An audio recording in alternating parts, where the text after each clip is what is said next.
I remember আমাদের first মিউরালটা ঠিক channel বিল্ডিংয়ের উল্টা পাশেই, এখানে ফায়ার স্টেশনের পাশে। আমার ফ্রেন্ড ওর বাচ্চাকে নিয়ে আসছে, ছোট বাচ্চা। ও এসে প্রথম কোয়েশ্চেন করছে, মা তুমি তো বাসায় বলছো দেয়ালে ছবি আঁকা যাবে না, এখানে তোমরা দেয়ালে ছবি কেন আঁকতেছো? বিকজ এই যে স্বাধীনতাটা পেয়ে গেছে মানুষ, পাবলিক দেয়ালগুলোতে আঁকা যাচ্ছে এবং কেউ এটা মুছে দিচ্ছে না বা কেউ মানা করতেছে না।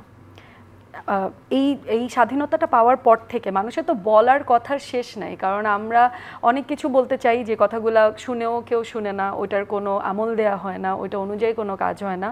এখন আমরা তো বলেই যাব।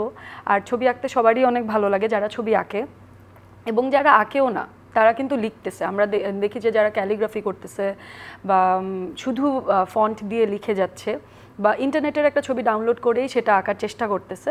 তো এটা একটা ট্রেন্ড, এখন তো সোশ্যাল মিডিয়া একটা ট্রেন্ড জেনারেট করে।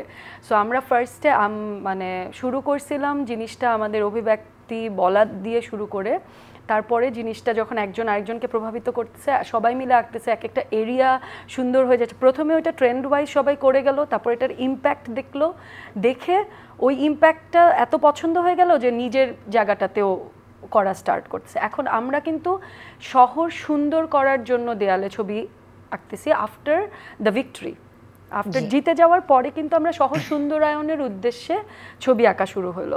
সো যখন কেউ দেখলো যে আচ্ছা তেজগাঁ এলাকায় এই হয়েছে, এত সুন্দর লাগতেছে, তাহলে আমি নাখালপাড়ায় কেন করব না? নাখালপাড়া বলতেছে, তারপরে গেল ধানমন্ডিতে কেন? অ্যাট দ্য সেম টাইম আবার সোশ্যাল মিডিয়াতেও দেখতেছে যে ওদের এলাকায় এত সুন্দর অবস্থা, আচ্ছা একটু দেয়ালটা সুন্দর হলো, একটু গাছ লাগাই, এরকম জিনিসটা।